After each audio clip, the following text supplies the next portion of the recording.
Hello everyone. In this video we are going to discuss most important reagent diable H.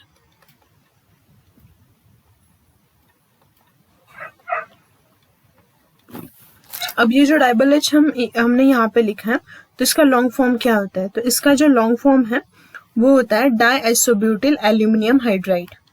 Die isobutyl aluminium hydride. Diisobutyl aluminium hydride. अब देखो इसका structure पहले draw कर लेते हैं। डाईआइसोब्यूटिल मतलब देखो आइसोब्यूटिल ग्रुप हम इस तरीके से ड्रॉ करते हैं, ठीक है। ये है आइसोब्यूटिल, यहाँ पे एल्यूमिनियम, दो बार डाईआइसोब्यूटिल बोला है, इसका मतलब इस तरीके से लिखना पड़ेगा एल्यूमिनियम हाइड्राइड। ये है डाईआइसोब्यूटिल एल्यूमिनियम हाइड्राइड का स्ट्रक्चर। यहाँ पे जो H है वो एक्ट करता है रिड्यूसिंग एजेंट की तरह, ठीक है।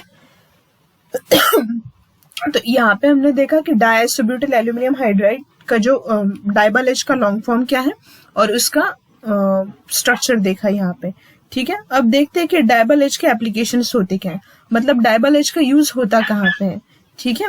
तो सबसे पहले डाइबल H के एप्लीकेशन में यहाँ पे देखो acid R C double bond OH acid, उसके बाद ester R C double bond OR, cyanide R C triple bond N and acid halide.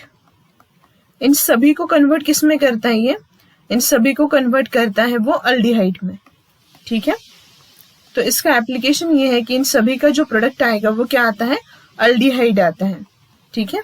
मतलब यहाँ पे जो OH है उसको हटाकर H आएगा, OR को हटाकर H आएगा, ठीक है। और यहाँ पे भी ये साइनाइड ग्रुप है, इसका कन्वर्जन अल्डिहाइड में करेगा, और यहाँ पे जो एसिड हैलाइड था इसका कन्वर्जन अल्डिहाइड में कर देगा, ठीक है। तो अब देखते हैं इसका मैकेनिज्म, कि इसका मैकेनिज्म होता कैसे है। अब देखो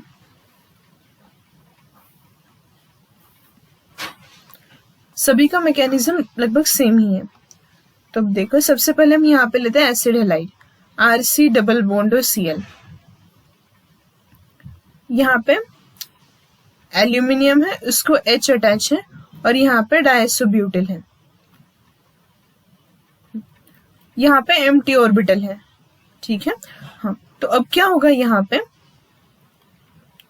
ऑक्सीजन है, ऑक्सीजन के पास लोन पेयर है, एल्यूमिनियम के पास एम्प्टी ऑर्बिटल है, तो ये लोन पेयर इस ऑर्बिटल में चली जाएगी। जैसे ही लोन पेयर इस ऑर्बिटल में चली जाएगी तो ये इस तरीके से दिखेगा R C double bond O, यहाँ पे एल्यूमिनियम H, ये दो डाईआइसोब्यूटिल ग्रुप्स। अब एल्यूमिनियम पे चार्ज आएगा निगेटिव और ऑक्सीजन पे चार्ज आएगा पॉजिटिव, ठीक है। तो अब इन दोनों पे चार्ज क्या, ऑक्सीजन पे भी पॉजिटिव चार्ज आ चुका है और एल्यूमिनियम पे निगेटिव।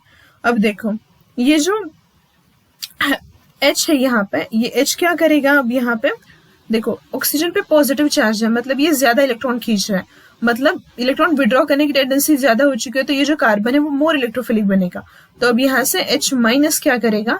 इस कार्बन पे अटैक करेगा और ये बॉन्ड ओपन हो जाएगा।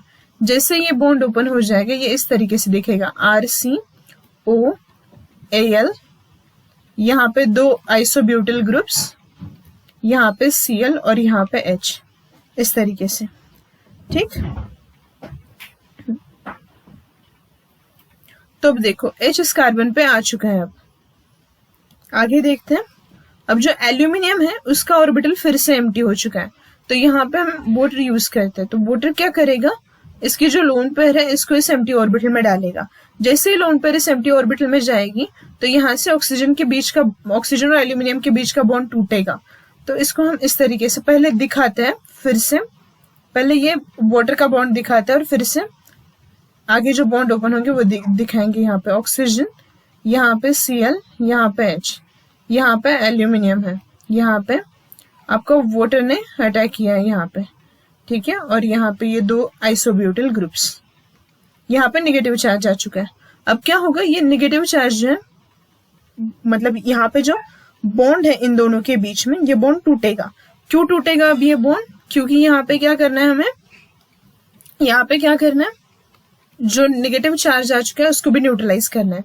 RCO, यहाँ पे एल्यूमिनियम था, यहाँ पे ये वाटर, ठीक, यहाँ पे पॉजिटिव चार्ज, यहाँ पे 2 आइसोब्यूटिल ग्रुप इस तरीके से, ठीक। हाँ, तो 4 बॉन्ड बन चुके हैं, यहाँ पे नेगेटिव चार्ज है, यहाँ पे Cl है और यहाँ पे H है, राइट।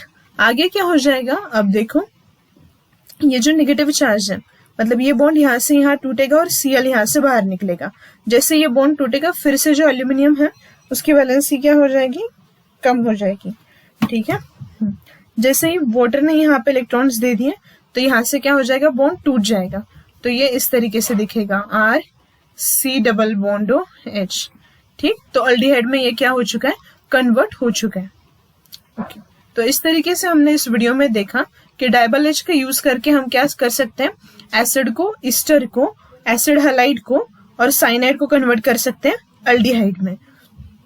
मतलब यहाँ पे कंप्लीट रिडक्शन नहीं होता, अल्डिहाइड तक ही रिडक्शन रुकता है इसका। Okay, thank you.